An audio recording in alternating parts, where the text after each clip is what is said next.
Good morning everyone, my name is Michelle, I hope you're doing well. Welcome to another video. It is Wednesday morning, the 5th of November. Remember the 5th of November, gunpowder, treason and plot. Guy Fawkes, poor fella, was found in a cellar and afterwards found it red hot. Happy Guy Fawkes Day. Why do we celebrate Guy Fawkes Day? It's crazy. Anyway, we're going back to Nova Scotia this morning to the case of missing siblings 6-year-old Lilly and 5-year-old Jack Sullivan from Lansdowne Station. They were reported missing on the morning of the 2nd of May when Malaya Brooks-Murray, the children's mother, made a 911 call. That was at 10:01 a.m. Cops started to arrive around 25 past to 10:30, so very quick response given how rural this place is, and the search then began. And Lilly and Jack, 6 months later, are still missing. Lilly and Jack's case has had a lot of media attention. There's been some very interesting details that have come out from the media. In August, we also got the release of some court documents, which were warrants for various things, but along with the warrant comes an affidavit, which is a sworn statement from the cop who is requesting that warrant. It's like for probable cause. Why do we need this warrant kind of thing? That was very interesting. There's some areas that are redacted, which I hope get unredacted eventually. We've had neighbours coming out saying stuff like Brad Wong, the neighbour who lives nearby, who saw, he says, lights in the middle of the night, May 1st into May 2nd, coming from Daniel's property, like a vehicle backwards and forwards. He watches various live streams and has commented. And we've had Derwood. We've had Derwood. Oh, have we had Derwood? Malaya's grandma's cousin, but he's took Daniel and Janie's side. And I think Janie and Derwood are the people who have really pressed this theory that Malaya had the children removed because she wanted to leave, and it was this whole thing. Right, we've talked about Derwood a lot. I'm going to bring up Derwood again in a second, but only in relation to some of the theories that people are talking about. We've had cadaver dogs, finally, who didn't find anything. So we're now at somewhat of an impasse. Where does the case go from here? So in this video, we're going to look at some of the theories and the comments that people have made that I think are worthy of discussion. That's it, that's all. Now, I haven't talked about Jack and Lilly for a couple of days because the case is somewhat of an impasse. Michael Vaughan's case, if anybody's been following Michael's case for the last over 4 years, is now moving forward with the arrest of Stacey Wanderer. I did a live stream. If anybody wants to learn about this case, if you're not familiar with this case, because there's going to be a lot more talked about the Michael Vaughan case in the coming months with the arrest for murder of Stacey Wanderer. Michael's body has not been found, but Stacey has been arrested for first-degree murder and second-degree kidnapping of then 5-year-old Michael Joseph Vaughan from Fruitland in Idaho. So that live stream that I did yesterday, it said basically everything we know, kind of thing, like the complete case details from the timeline to the press conferences to the suspects that were named, including Stacey Wanderer. So go and check that out if you want to know more about the Michael Vaughan case. Alright, so without further ado, let's get into this video.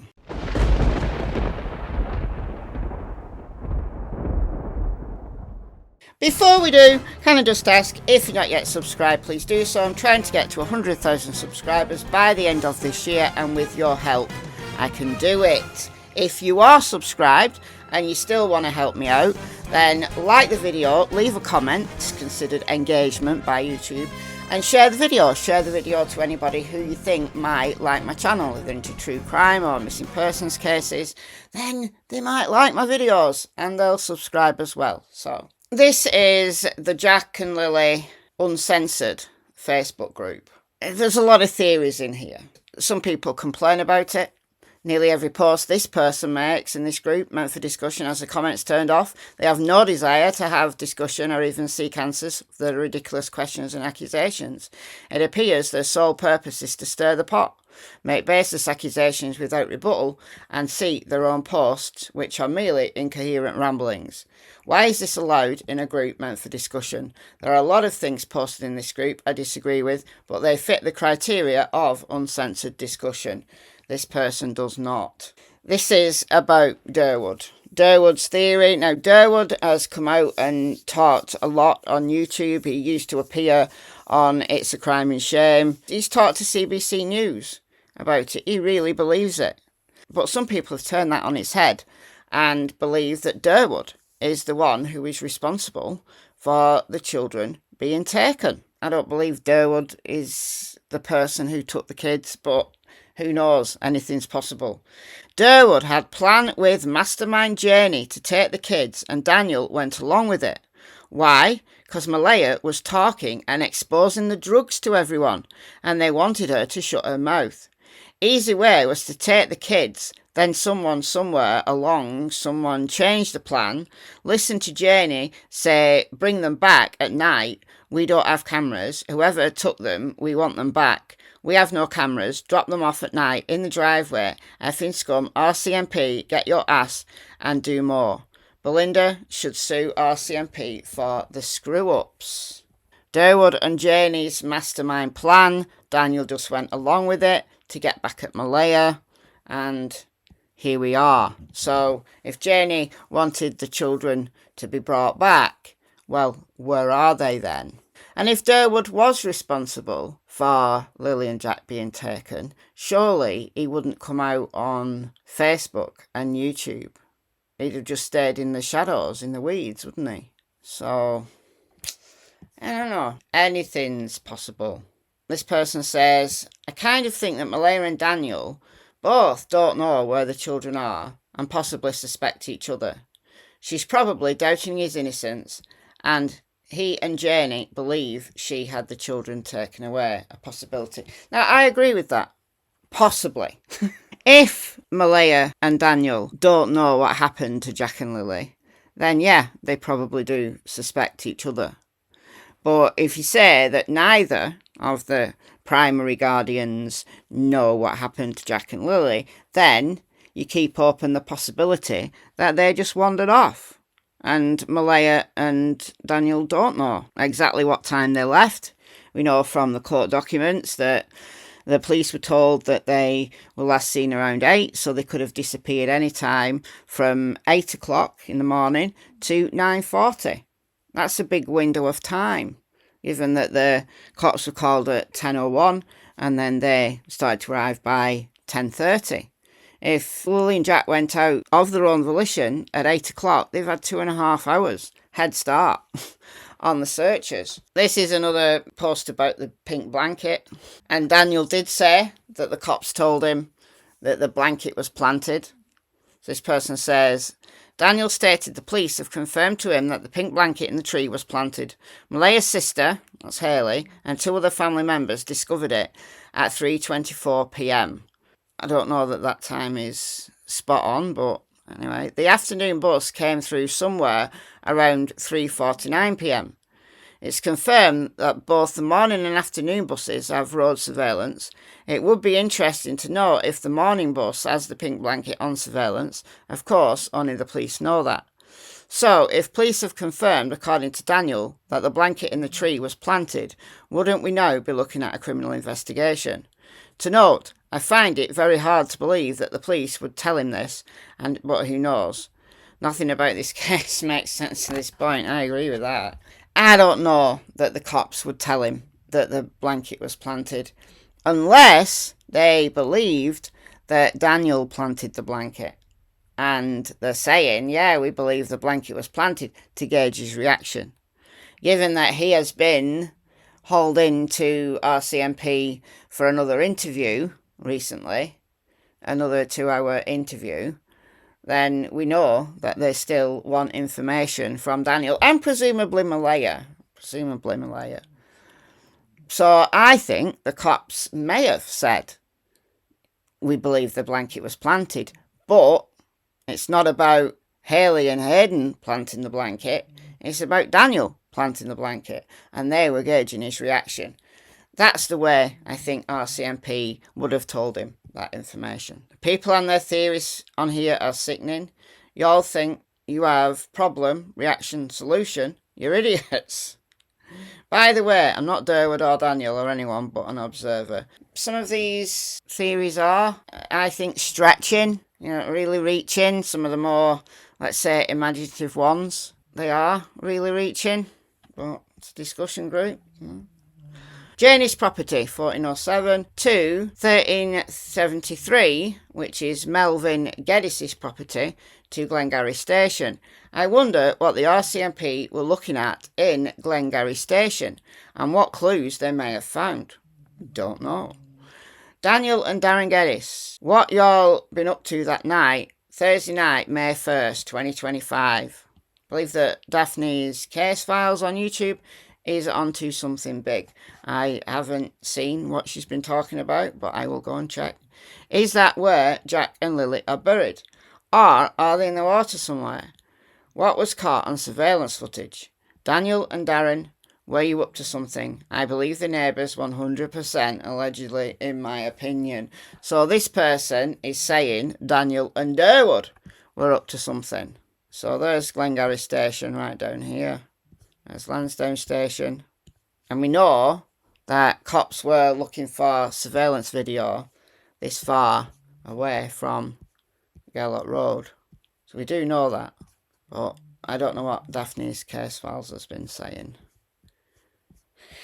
I'll go and check, I suppose. Alright, this is about Janie. Janie, you said in your CBC interview that Daniel would never hurt those kids and that you would never hurt the kids either. You said many times in a Facebook Live to ask Malaya. She is the only one that has the answers to what happened that day.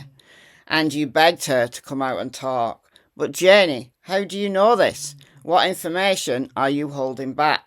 Well, Janie is a proponent of the Derwood theory. So that's why she can implicate Malaya.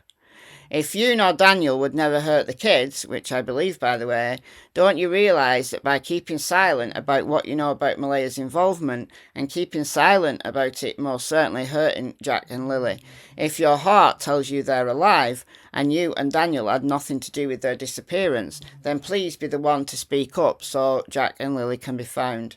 If they are with God now, they deserve to at least be properly put to rest. I agree with that. Please think about it. If you speak out, all the comments and speculation and judging of you and Daniel will stop and you can live your life again and hopefully get to be with your grandchildren again. So, the other grandchildren. Look, we don't know what Janie has told RCMP, although she comes out talking in chats on YouTube. And look, I'll show you some. I got this screenshot from Charmaine's channel. This is just an example of the stuff that Janie does, which creates all of this discussion. So this is from a live stream, I don't know whose. Janie says, okay, answer me this. Why would you leave your laundry at your grandmother's house and Jack and Lily go missing on Friday? So why would Malaya have left most of the laundry at Patty's house on the Wednesday? Yes, I believe the kids are alive. Yeah, that's odd, Janie. I thought she was too tired to put it away, and that's why the kids went to bed in their clothes. Janie then says she only brought back some of Meadow's clothes, Jack and Lily's and Daniel's, but none of hers. Daniel said she left everything. Janie said we packed up 6 bags of clothes of Jack and Lily's. If you're not up to answering questions in the chat, let us mods know. Janie said if I could type faster, I would answer everyone's questions. Okay, cool. There was no clothes. Thank you for being here. Can I please ask, the morning you heard the kids outside, do you recall hearing Jack as well as Lily? Yes, I heard both kids. You packed up 6 bags of the kids' clothes. Yes, 6 bags. Yes, you walked, thought a field, not woods. Difference? Don't know what. Open field is totally different than dense woods. Jenny, do you really believe that the reserve would hide the children? I don't know where the kids are. If I did, I would tell. Do you think I like going through this hell? When I went for my polygraph, they asked me if I wanted anything to drink, and I said no thanks. I was telling them that there was none of Malaya's clothes here. So we don't know what she told the cops. No kids here. We have a pool. Was not raking the driveway on Thursday night. So this is how inconsistent Janie is. In the same chat, contradicts herself. This is why people don't believe her. I mean, does she have a memory problem? What is it? Why can you say you're not raking the driveway Thursday night? If you did, don't you think RCMP would notice? They're not stupid. You're not off wood for the winter. Splitting wood yesterday. Okay. Janie, did I misread that? That you were breaking the yard? I should be raking the yard on Thursday night. Yes, I was raking where the pool was going around supper time Thursday night. So just minutes before. I was not raking the driveway on Thursday night. If I did, don't you think RCMP would know? Yes, I was raking where the pool was going to go. Didn't put the pool up because there's no kids here, so why put it up? I would have sat at the pool. I wanted to put it in the fenced area so kids would get in it. Look, these contradictions, I can't make that up, honestly. But then somebody points out that Daniel might have changed his theory, which I think he has. He said to the news that he believes that Malaya didn't do anything. After the Wands lecture at Jack and Lily's vigil, something went wrong, something else happened. It seems Daniel's changed his mind on his abduction theory. Weird. I thought it was 1,000% ironclad. Mr. Martell admitted he's not the best voice to be speaking for Lily and Jack with all the accusations and allegations that are out there about him, but he said he wants to continue to raise awareness. He said he doesn't believe the children wandered away from the home anymore, and he also walked back previous statements that Miss Brooks Murray was involved in the abduction of her own children, saying he no longer believes that to be accurate. So he doesn't believe Malaya had the children taken. So he's now moved away from Derwood's theory. He doesn't believe they wandered away, so what's left? A stranger abduction, abducted by someone else, or foul play? So what's Daniel's theory right now? Alright, I'm going to leave it there. Let me know your theory in the comments. I'll see you in the next video. Bye guys.